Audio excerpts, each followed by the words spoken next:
Uma saudação a você que nos prestigia com a sua audiência no Grupo Temas que Agregam. Hoje, dia 24 de dezembro de 2020, nós temos a grata satisfação de acolher, de receber o professor Paulo Bassani. Bem-vindo, professor Paulo Bassani, nosso terceiro encontro de uma trilogia na qual nós procuramos discutir e conversar com uma visão mais ampla do próprio ser humano, do mundo que nos cerca, dessa nossa sociedade que nós estamos imersos. E no programa de hoje, cujo título é Uma Tribo de Seres Sensíveis, a Recuperação do Humano, é um programa muito especial, um programa de véspera de Natal, um programa que busca o anúncio de uma boa nova, um rejuvenescimento, ao mesmo tempo também uma avaliação daquilo que nós temos vivido, que tem acontecido, e um desafio de olhar para frente. Esse é o desafio que nos aguarda nessa próxima hora, e para o qual o professor Paulo Bassani preparou um conteúdo muito rico para nos apresentar aqui. Muito obrigado, professor Paulo. Boas-vindas novamente aqui conosco. Muito bom dia, Rudy. É um prazer estar novamente conversando com você e com todos os telespectadores, os ouvintes do programa Temas que Agregam, e poder fechar com você essa trilogia conosco, pensando um pouco a modernidade, o mundo atual e, principalmente hoje, o mundo daqui para frente, né? Como que nós podemos organizar, principalmente nesse final de ano, véspera de Natal, final de ano 2020, um ano marcado pela pandemia do coronavírus e que modificou completamente nosso modo de viver, nossa forma de pensar. E gostaria de trazer algumas ideias possíveis e imagináveis, tentando imaginar novos sonhos, novas utopias daqui para frente. Ou seja, seria a ideia de hoje falar um pouco de travessia, professor, dessa sensibilidade humana, nessa linha, a sua reflexão conosco? Exatamente, Rudi. Eu penso que nós ingressamos numa grande e importante travessia, né? E o nosso desafio se encontra no sentido de encontrar nessa travessia alguns sinais, algumas pistas, vertentes por onde uma ciência emancipatória poderá avançar e ganhar volume, né? Não podemos mais viver somente da glória do passado, que privilegiou a poucos, que destruiu a concepção do humano e impactou a natureza. É urgente desmontar tais ideias, tais práticas, pois não podemos mais conviver com elas a ponto de ingressarmos num fosso horrível sem volta, num grande buraco negro que está a nos consumir. É uma época, percebo, de retrocessos e nós devemos resistir. E esse tempo deve acabar. Esse tempo deve acabar. Devemos iniciar uma ruptura com as questões que afligem o passado. Todas as formas de desumanização deverão ser banidas. E abre-se, a nosso ver, um tempo de esperanças. Aqui lembro Santo Agostinho, dizia: a esperança tem duas filhas lindas, a indignação e a coragem. A indignação de não aceitar as coisas como estão e a coragem de poder mudá-las. Quero, nesse tempo, sentir saudades do futuro, de algo que ainda não chegou, mas está lá, em algum lugar do amanhã, à nossa espera. Quero sentir que algo bruto que se manifestou não se repita mais. Quero agora boas ideias para reformatar a vida com outros parâmetros que não sejam a quantidade, e sim a qualidade das coisas que possibilitam a vida. Não quero mais ver e sentir a dor dos que ficaram para trás, dos esquecidos, dos que sofrem e morrem de fome, dos refugiados, a dor da natureza que morre silenciosa pela nossa destruição, pela nossa ganância. Pelo contrário, quero a alegria de um novo tempo, com sorrisos abertos de todos os que não sorriam, com comida nos pratos de todos os que não têm o que se alimentar. Quero emprego e renda em harmonia com a natureza e não apenas com os interesses do capital. Sei que nem todos querem essas transformações, nem todos entendem que elas são necessárias. Muitos resistem e continuarão a resistir. Assim, entendo que a margem de possibilidades para essas transformações, para que essas transformações ocorram, são infelizmente muito pequenas. Porém, quero colaborar para que esse percentual aumente, diminuindo a resistência. Não quero fazer parte dos descrentes, dos oportunistas. Quero fazer parte dos que acreditam e lutam para que essas transformações ocorram em todas as dimensões da vida. Para tanto, devo acreditar, estimular, promover e estudar a fundo esse conjunto de possibilidades. Penso ser uma tarefa difícil, mas do qual não posso me isentar. Pois hoje compreendemos com maior firmeza por que caminhos devemos seguir, não seguir, e pouco sabemos ainda por que caminhos seguir. E aqui faço a lembrança de um livro, de um clássico da literatura infantil, Lewis Carroll, As Aventuras de Alice no País das Maravilhas, escrito em 1865. Numa conversa da Alice no País das Maravilhas, perdida com o gato, encontra um gato e Alice pergunta: "Eu não sei para onde ir", pergunta ao gato a Alice. O gato responde: "Isso depende muito do lugar para onde você quer ir. Se você não sabe para onde ir, qualquer caminho serve." Veja bem, se você não sabe para onde ir, qualquer caminho serve. Talvez, a meu ver, esta tem sido a orientação da modernidade. Qualquer caminho serve. E aqui é muito perigoso nós adotarmos qualquer caminho, porque qualquer caminho pode nos levar à destruição, à tirania, ao autoritarismo, às ditaduras, ao nazismo, ao fascismo, a todas as formas perversas de habitar e de conviver e de se relacionar na Terra. Quero, junto com muitos, construir um novo jeito de caminhar e, com isso, descobrir novos caminhos que tenham um horizonte civilizatório, sem medo, sem tirania, mas com participação, colaboração, solidariedade. E aqui lembro do primeiro Fórum Social de Porto Alegre, que tive o prazer de participar. Lá se dizia, com voz emocionada e presa na garganta: trata-se, meus caros, de construir um mundo onde caibam todos. Por isso, nessa travessia, podemos nos orientar, pelo menos, vejo aqui, por 6 passos, 6 pistas que eu gostaria de deixar a todos vocês, meus caros. O primeiro é elencar os elementos da ruptura com o velho, na qual nós já fizemos algumas dessas rupturas nos 2 programas anteriores, que é romper com tudo aquilo que nos levou a esse estado de opressão, esse estado de destruição, esse estado de brutalidade.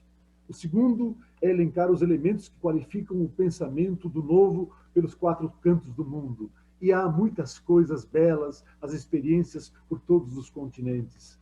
Terceiro é pensar em construir um mundo onde caibam todos, sim, como dizia o Fórum Social de Porto Alegre. Mas, para tanto, devemos criar as condições para que esse mundo se instale de forma exponencial e participativa. Quarto, pensar as possibilidades do amanhã, como uma janela aberta, onde os raios de luz penetram, ilumina e nos guia. Quinto, irmos em direção ao futuro sem sabermos o todo.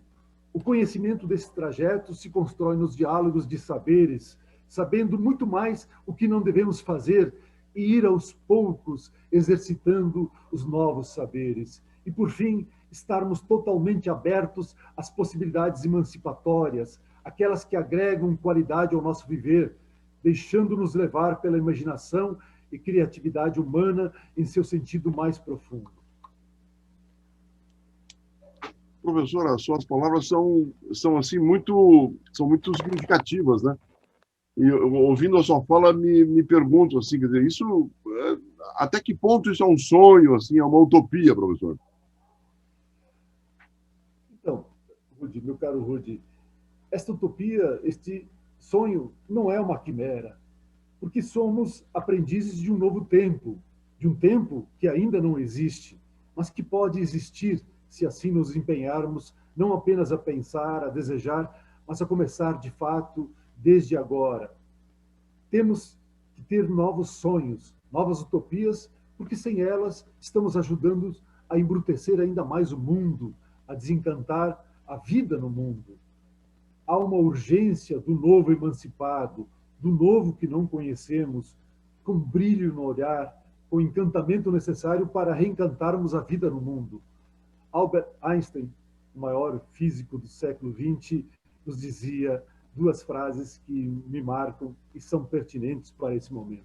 A primeira, ele alerta o seguinte: a ciência que nos levou à crise não será a mesma que vai nos tirar dela. Vejam bem, a ciência, o pensamento, a construção do conhecimento que nos levou a esse modelo de crise não será o mesmo que vai nos levar a um outro estágio, a um outro momento histórico. E mais adiante, ele diz também um fato da nossa limitação de pensar cientificamente a partir das concepções da modernidade. A inteligência vai do ponto A ao ponto B. A imaginação nos leva a todos os pontos. Isso é muito interessante, usarmos aqui a imaginação e a criatividade além da nossa inteligência. Gramsci, Antonio Gramsci, um grande intelectual marxista italiano, também dizia o seguinte: a crise, e nós estamos num momento de profunda crise, consiste precisamente no fato de que o velho está morrendo e o novo ainda não nasceu, mas ele poderá nascer. Por isso que é o momento de pensar, de construir, de fertilizar novas ideias, novas perspectivas. O novo apenas apresenta seus primeiros raios, raios de luz que passam por entre as frestas do sistema hegemônico, e podemos nos orientar por essas luzes.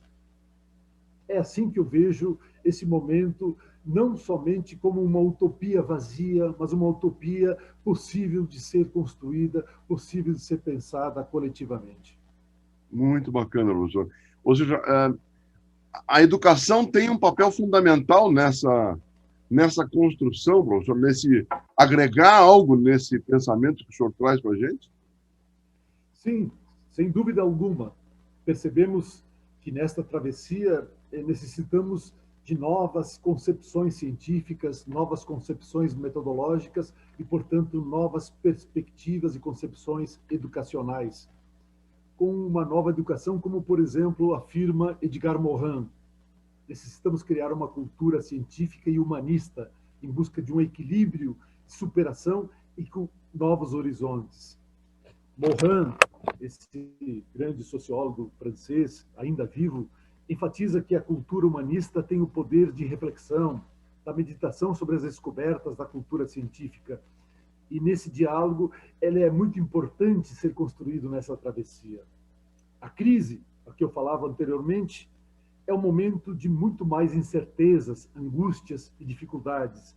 E esta é uma crise que nós vivemos, uma crise de civilização, de relações humanas. É uma crise de mentalidades, é uma crise da humanidade, que não chega a se tornar humanidade porque a globalização criou uma unificação técnica do planeta a partir da sua lógica, a lógica do capital, a lógica do mercado, mas não fez uma compreensão, uma adequação, uma inclusão das culturas existentes por todos os lados. Morin enfatiza: para onde vamos? Hoje em dia é necessário ter consciência de que pertencemos à espécie humana, que temos um destino comum frente a tantos perigos terríveis que nos assolam.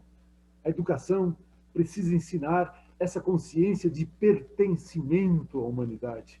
E, nesse sentido, é fundamental o aprendizado em coletivo. Vivemos e estamos num mundo imperfeito. Todos sabemos que o mundo é imperfeito, mas não esqueçamos que ele pode e deve ser melhorado. e que é possível mudar e que vamos mudar. Como lembra aqui Gabriel Garcia Marques, em 100 Anos de Solidão, eu acredito, diz ele, eu acredito que ainda não é tarde demais para construir uma utopia. E finalizo essa parte educacional lembrando o filósofo Friedrich Nietzsche, que diz o seguinte: o filósofo é o homem de amanhã, é aquele que recusa o ideal do dia, aquele que cultiva a utopia, e é preciso seguir sonhando para não sucumbirmos. Muito interessante, professor. Como é que fica nesse processo que o senhor está trazendo, né, a relação com a natureza? Quer dizer, como é que seria nesse tempo, professor, nesse novo tempo? Nesta transição, nesta travessia, melhor dizendo, é importante lembrarmos aqui a nossa relação com a natureza. E aqui faço um comentário alerta nessa relação, porque é importante sabermos que nós é que dependemos da natureza. A natureza não depende de nós. E vou usar aqui muito da fala e das manifestações de um cientista ainda vivo, com 94 anos, cientista inglês, historiador e jornalista, chamado David Attenborough. Ele diz o seguinte: estamos diante da possibilidade real de uma sexta extinção em massa. Lembra? E é importante lembrar que a última extinção em massa ocorreu há cerca de 65 milhões de anos, que foram a extinção dos dinossauros. Esse cientista prevê uma série de possíveis cenários aterradores que a próxima geração poderá enfrentar. Diz ele: estamos diante da possibilidade real de uma sexta extinção em massa nesse século XXI, causada por ações humanas. Dentro da vida útil de alguém nascido hoje, prevê-se que a nossa espécie provocará nada menos que o colapso do mundo vivente, precisamente no que se baseia a nossa civilização. E aqui é importante lembrar, sobretudo, as mudanças climáticas e a superexploração dos recursos do planeta, que devem ser modificadas totalmente e pensadas nesse momento de travessia. E aqui deixa uma dica de 9 sugestões que este cientista, juntamente com outros, identificou maneiras, formas críticas de que estabelecer nossa nova relação com o meio ambiente, com a natureza, o homem com a natureza com o homem. Primeiro, entendermos as mudanças climáticas em curso e frearmos essas mudanças que vão nos levar à catástrofe. Segundo, repensarmos o uso dos fertilizantes químicos que estão contaminando nossas terras, esgotando a umidade, o humus que fertiliza a vida, a flora e a fauna na natureza. Terceiro, a conversão de terras férteis em asfalto, em concretos, em cidades. Nós estamos tomando conta de toda a área planetária dos 5 continentes, construindo a nossa civilização. A quarta é a perda da biodiversidade. E aqui eu me referia a um cientista como Edward Wilson, que é um grande cientista, também ainda vivo no interior da Inglaterra, mais de 90 anos de idade, onde ele mostra que nós não conhecemos quase nada ainda da biodiversidade planetária. Não só nas profundezas abissais dos oceanos, mas na superfície das nossas terras, principalmente dos micro-organismos. Os macro-organismos estamos destruindo completamente.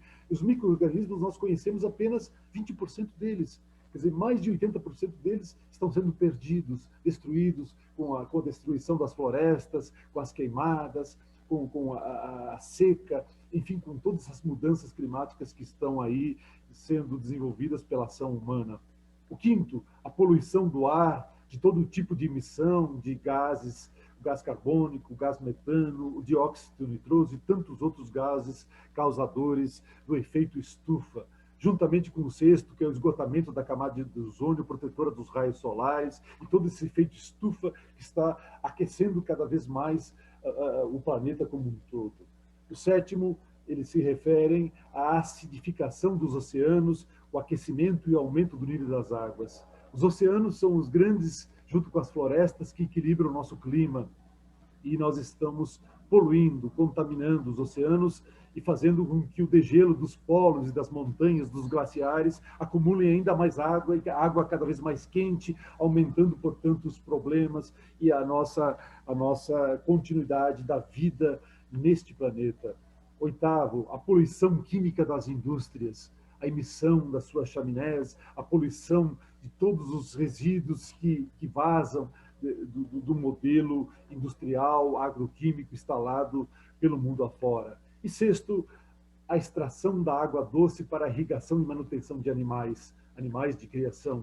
Quer dizer, nós estamos usando muita água doce, água potável para tudo isso, para irrigação, e ela está terminando. Lembrando que nós temos grande parte da água existente no planeta é água salgada, praticamente 96%, 97%, apenas 3%, 3 a 4% de água doce. E desta água doce, apenas 20 a 30% é de água potável. Portanto, estamos trabalhando com um recurso necessário para a vida extremamente escasso. Se nós destruirmos esse potencial, nós estamos comprometendo a vida no planeta. E aí continua nessa mesma ideia do autor, do David Attenborough.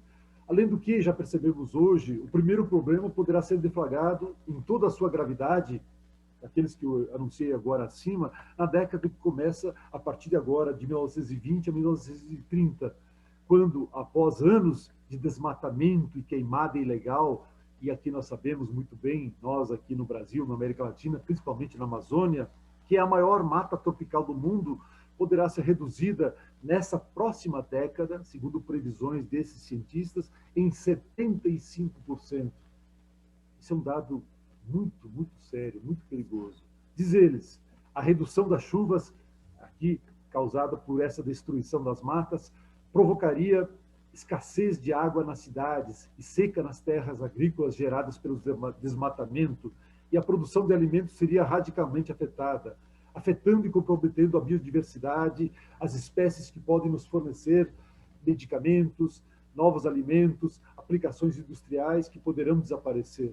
Além disso, com o aquecimento global, aumento da temperatura da Terra e detrimento dos polos, toda essa população de animais, e aqui me refiro a esses animais que serão extintos nas próximas décadas, ursos polares, lobos marinhos, pinguins e todos que vivem no Ártico e na Antártica, teriam aqui, em 2 ou 3 décadas, se continuarmos esse ritmo, desapareceriam completamente.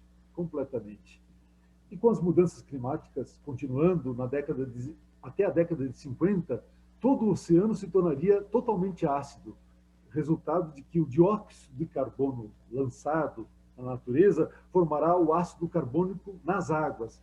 E aqui seria, portanto, vejam bem, o final da pesca comercial e a piscicultura que restam para alimentar o mundo todo. Nós vamos comprometer toda a pesca marinha para alimentar o mundo todo.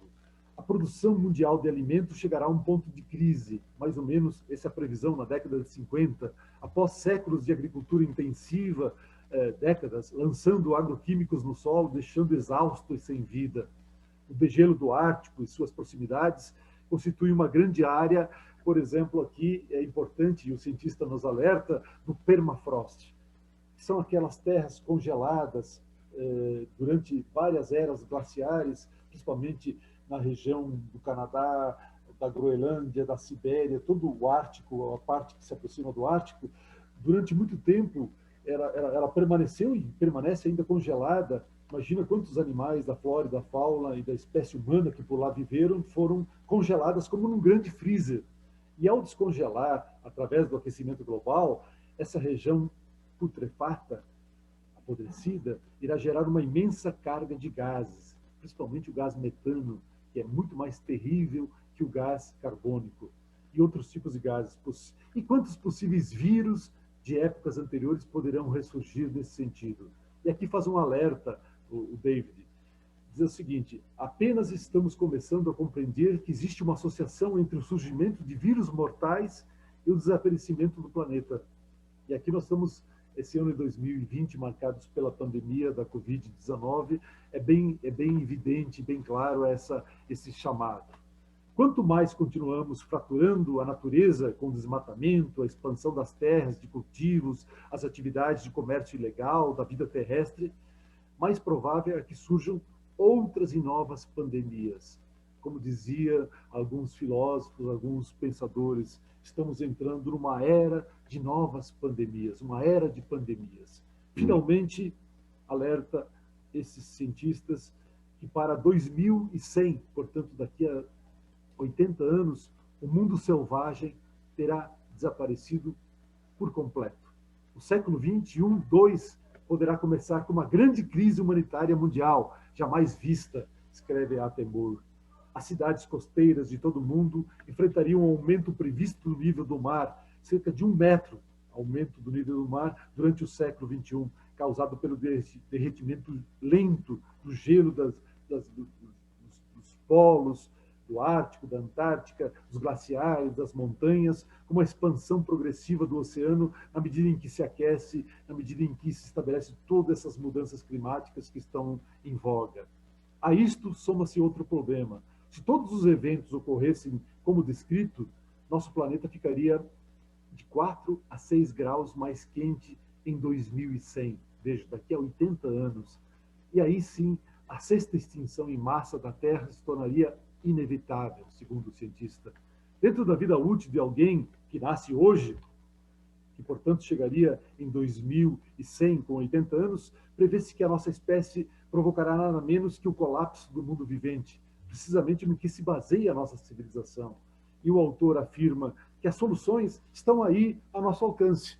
Há sim uma perspectiva nova, uma perspectiva de revermos tudo isso e de mudarmos essa situação. Ou seja, ele indica alguns passos que podemos tomar e objetivos que devemos conquistar para evitar a catástrofe que se aproxima. Algumas saídas que ele aponta, cita que a maior delas é criar uma cultura sustentável. Quer dizer, implantarmos efetivamente a sustentabilidade, o equilíbrio, a noção clara de bom senso na nossa relação humana e na nossa relação com a natureza. A energia limpa, a recuperação dos oceanos, ocupar menos os espaços naturais, preservar a flora e a fauna, desacelerar o crescimento industrial, econômico e o crescimento da população. Isso é pensar em utopias. Pensar em utopias é pensar no reencantamento do mundo, que ainda há possibilidades, que elas ainda não morreram e que não chegamos ao final da história, como nos alentava um autor japonês, Fukuyama. Pelo contrário, podemos iniciar uma nova história. Temos e podemos recuperar as melhores formas de nossa expansão humana, pois ainda não demonstramos integralmente o que temos e o que podemos realizar. Lembro aqui do poeta brasileiro Olavo Bilac. O que realizamos nunca é tão belo como o que sonhamos. Impressionante, professor. Ou seja, na sua mensagem final aí, quer dizer, o senhor deixou claro assim, quer dizer, existe chance ainda, existe um mundo possível pela frente.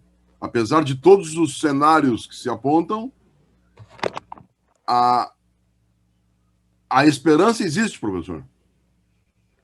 Sim, vejo que sim. Outro mundo é possível. Devemos criar, para tanto, as condições para que outro mundo possa emergir em sua subjetividade e objetividade, conquistando os espaços dialógicos nessa travessia. Vamos aqui dizer um vírus do bem que possa contagiar a todos, aproximando-nos primeiramente dos que não fizeram parte da história oficial, aos que foram negados o direito de viver, ter e ser. Observar e acatar o conhecimento dos povos indígenas e suas experiências, o conhecimento dos ribeirinhos, dos povos da floresta, dos camponeses, dos quilombolas.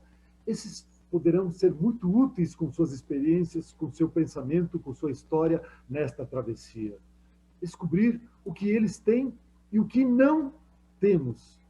A sua forma de convivência, a sua relação com a natureza. Penso que eles poderão, penso que nós, seres ocidentais, civilizados, cristãos, podemos deles aprender muito. Lembro aqui uma música de um conjunto brasileiro chamado Jota Quest. Ele diz assim: Vivemos esperando dias melhores, para sempre dias de paz, melhores no amor, melhores na dor, dias melhores para sempre. Isso aponta e estimula um futuro que apenas se inicia, mesmo que nesse momento esteja um desenho ainda com poucas cores, poucas definições, pouca nitidez. Importante nesse desenho indicar um declínio da ideia de progresso, de desenvolvimento, de crescimento, de expansão, de acumulação, de competição. Necessitamos, isto sim, fertilizar outras ideias, outros conceitos de participação, de colaboração, de compartilhamento, de solidariedade. Percorrer esse caminho de travessia com novos roteiros, dar um passo à frente, esquecendo nossa estupidez, nossa brutalidade, e enchermos de desejo, de alegrias, de felicidade, para um novo encontro dos homens, um grande festejo da vida, uma mesa farta, onde todos possam se sentar, olhar de frente, trocar um bom alimento, partilhar as boas ideias, sorrir e ser feliz na vida. Minha preocupação nesses últimos anos de estudo, acelerado agora pela pandemia de 2020, é criar e recriar solos férteis para novos pensamentos, novas ideias, conseguir demonstrar a todos os que leem e atentos, despertar suas emoções, a sensibilidade, e aos que não leem, insensíveis a um mundo injusto e desigual. E aos que sabem ler, os que não sabem ler, porque não tiveram a oportunidade de aprender e a ver o mundo no seu olhar, este horizonte se vislumbra como uma estrela que nós observamos no seu olhar, o brilho do seu olhar, como brilha uma estrela no cosmos. E aqui utilizo o pensar de José Saramago, esse grande escritor e poeta português, que ganhou o Prêmio Nobel da Língua Portuguesa, já falecido, e que veio muitas vezes ao Brasil, que enfatizava a importância de formarmos aqui uma rede de pessoas pelo mundo, no qual ele chama de tribo da sensibilidade. O que seria essa tribo da sensibilidade, segundo o autor? Um conjunto de pessoas espalhadas pelo mundo todo, que mesmo não se conhecendo, vão utilizando os mesmos instrumentos teóricos, metodológicos, as mesmas linguagens, existe algo em comum que os une, que é a esperança de um novo amanhã. Qual seja pensar a construção de um mundo melhor, e que existem alternativas, além daquelas que são postas hoje como hegemônicas, únicas, possíveis, que invalidam toda e qualquer possibilidade de mudança. Pois entendo que vivemos um tempo de carência de crescimento intelectual. O pensamento, as ideias emancipatórias estão banalizadas. Não temos o hábito de ouvir o pensamento crítico, elaborado sem a crueldade das ideologias, dos interesses do poder instituído. A sociedade hegemônica que nos domina, que nos comanda, a partir das mídias digitais, no geral, matam nossa criatividade, nossa imaginação. Os blogueiros, os youtubers, que dominam as mídias digitais, vêm se espalhando como uma fagulha de fogo, constituída de falsos intelectuais, a meu modo de ver, grande parte deles, onde todos têm o direito de falar, falas soltas, falas rasas, falas preconceituosas e falas distópicas. E assim se constrói um tipo de informação e conhecimento massificados, preconceituosos, fragmentados, que alimentam a descrença do ser humano. Isso, a meu ver, é muito perigoso. As ideologias, as formas de produzir a vida estabelecidas pela modernidade nos contaminou. Elas estão impregnadas em nossa derme e nossa epiderme, no corpo e na alma. Por isso, é tão difícil pensarmos outras madeiras fora destas amarras, pois, como dizem os positivistas, os funcionalistas, os liberais, neoliberais, ideais conservadores, depois de mim não há nada, só há escuridão, nada mais.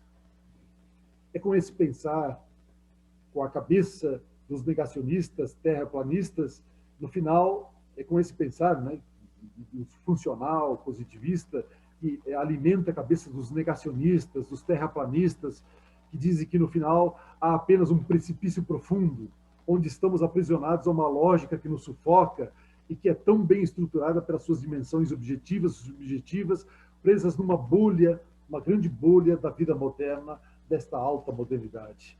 Isso resulta de uma imaginação, a meu ver, bloqueada, engessada, cerceada e que tende a não se realizar. Porque este agora cruel e desigual nega toda a utopia, divulga a vivência de uma muralha de distopias, de um mundo distorcido, de um salve-se quem puder. E esta distopia apresenta uma visão negativa de futuro, sendo geralmente caracterizado pelo totalitarismo, pelo autoritarismo, pela opressão, pelo controle das mídias e do grande capital na sociedade. Ora, agora necessitamos descobrir, meus caros, onde se esconde a chave que abre as portas de nossas mentes, de nossos corações, de nossa alma, fazendo despertar a emoção que nos caracteriza, caminhando junto com a razão, não mais apenas instrumental, mas com uma razão sensível, cordial, solidária, humana, como nos lembra Leonardo Boff. Essa utopia não é qualquer descrição imaginativa de uma sociedade ideal. Trata-se de futuro não conhecido e que será construído e escrito na própria prática de quem por ele lutar e viver, sabendo o que e como não proceder, para que no caminhar se busque percorrer novas trajetórias e construir algo possível com novos significados. Lembra aqui Milor Fernandes, dizia o seguinte: a maior utopia de hoje, pensando no nosso país, na nossa América Latina, é a resistência diária. E no caso do povo brasileiro, para uma grande parcela da população, ela é um fator decisivo que impulsiona a tomada de decisão, a busca pela sobrevivência, pois há mais de 14 milhões de desempregados e outros 50 milhões de subempregados. Vemos, meus caros amigos, que temos muitos desafios. Se não nos indignarmos, quem sabe poderemos acreditar e reencontrar a humanidade perdida. Temos que nos indignar diante disto, pois sabemos o quanto é difícil viver humanamente no mundo desumano. Será um construto de uma grande tribo de pessoas sensíveis que reconhecem a condição humana em sua manifestação mais profunda. A utopia tem início, mas ela não se revelará imediatamente.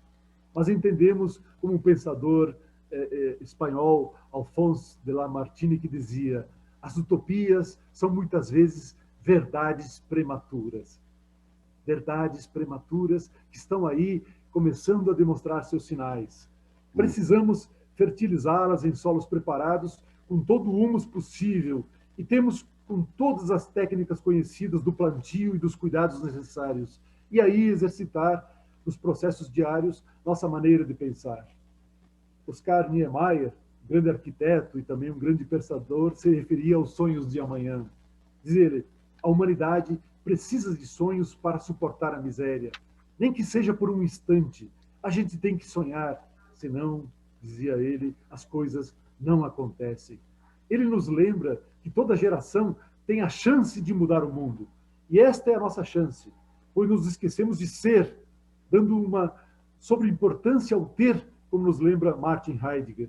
E Victor Hugo, o escritor francês, dizia: não há nada como o sonho para criar o futuro. A utopia hoje, carne e osso amanhã. Isso tudo, meus caros amigos, nos coloca diante não apenas de uma revisão, mas também diante de uma reflexão sobre os possíveis caminhos que poderemos adotar daqui para frente.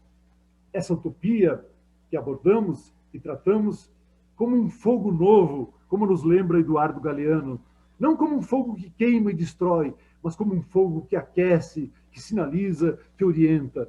Por isso que ela, a utopia, é o suporte para pensar o futuro como criação conjunta, coletiva, que respeite as diversidades culturais dos povos, que respeite as boas experiências, que sinta e respeite a alma humana no seu pulsar, que seja orientada em todas as suas bases por outra epistemologia do conhecimento da ciência, preservando aquilo que eticamente se conseguiu produzir para o bem da humanidade, e que se negue a destruição, a degradação, a poluição, a brutalidade de tudo que causa a fome, o desemprego, a desesperança, o desencantamento com toda e qualquer forma de tirania. Ela, meus caros, acreditamos, seja repleta de beleza do saber, que carregado de sabedoria impulsionará um mundo inédito, como diz, como afirma meu amigo Leonardo Boff, sobre o sentido de viver. Cuidar, abre aspas, cuidar e fazer expandir a vida, entrar em comunhão e em sinergia com toda a cadeia da vida, celebrar e acolher agradecidos a fonte originária de toda a vida. Eis a missão singular e específica e o sentido do viver dos seres humanos sobre a Terra. É isso que gostaria de deixar para vocês. Que maravilha, professor. O senhor trouxe uma frase que eu achei muito interessante, né? A inteligência nos leva do ponto A ao ponto Z e a imaginação nos leva a todos os pontos, né? Como uma mensagem final, professor, em termos desse resgate desse humano que o senhor coloca tão bem, né? Sensibilidade, imaginação, criatividade serão temas importantes no desenvolvimento de novos currículos da educação, no seu ver? Ou seja, como que o professor se enquadra nesse processo, no sentido do desenvolvimento de uma nova cultura pensante, professor? Exatamente. Todos nós, não é, Rudy, devemos nos colocar à disposição para construir esse novo. E aqui, meus caros, eu finalizo a minha reflexão de hoje com a contribuição de 3 autores, poetas, escritores, músicos, como Mário Quintana, Enfio e Gonzaguinha. Começo com Mário Quintana, meu conterrâneo, nosso conterrâneo Rudy Mário Quintana, que diz o seguinte: se as coisas são inatingíveis, ora, não é motivo para não querê-las. Que tristes os caminhos se não for a presença das estrelas. Veja esse olhar poético de Mário Quintana como mensagem final. Enfim, nos deixou o seguinte pensamento: se não houver frutos, valeu a beleza das flores. Se não houver flores, valeu a sombra das folhas. Se não houver folhas, valeu a intenção da semente. Enquanto acreditarmos em nossos sonhos, nada será por acaso. E finalizo o pensamento do grande músico e compositor Luiz Gonzaga Júnior, Gonzaguinha, que faleceu precocemente nas estradas do Paraná, no seu disco Sementes do Amanhã, na música Nunca Pare de Sonhar. Diz ele: ontem um menino que brincava me falou, hoje é a semente do amanhã, para não ter medo que esse tempo vai passar. Não se desespere, nem pare de sonhar. Nunca se entregue, nasça sempre com as manhãs. Deixe a luz do sol brilhar no céu do seu olhar. Fé na vida, fé no homem, fé no que virá. Nós podemos tudo, nós podemos mais. Vamos lá fazer o que será. Repetindo a última estrofe marcante: fé na vida, fé no homem, fé no que virá. Nós podemos tudo, nós podemos mais. Vamos lá fazer o que será. E com isto, com essas 3 pensares finais, com a beleza e profundidade dessas palavras, encerro a minha fala por aqui. Meu muito obrigado. Muito obrigado, professor Paulo Bassani, pelo seu tempo, pela generosidade de partilhar conosco, né? de trazer tantas referências. O senhor hoje trouxe... Quantos autores o senhor citou aqui? Eu acredito que uns 20 por aí, mais ou menos? Uns 25, 30. 25 autores, né? 25, 30 autores. Ou seja, é muito interessante ouvir o senhor falar e claro que nesse momento que a gente vive de preocupação, de pandemia, de insegurança, medo, de perda, de luto em algumas situações, em muitas situações, né? Hoje, nós temos aí uma situação muito crítica em termos de índices, né? Aqui em Curitiba, nós estamos com índices altíssimos de ocupação de leitos, de óbitos, de infecções. Aí em Londrina, eu acredito que é a mesma coisa, no Brasil inteiro a mesma coisa. Na metade sul do Rio Grande do Sul, a cor da bandeira é preta, porque está extremamente perigoso, né? Então, o mundo inteiro está vivendo uma situação que jamais viveu, né, no tempo presente. Então, as suas palavras, elas são palavras de alerta, de preocupação, mas, sobretudo, se nós olharmos numa perspectiva otimista, e eu prefiro sempre ver o copo meio cheio do que meio vazio, né? a reflexão que fica é: existe esperança, né?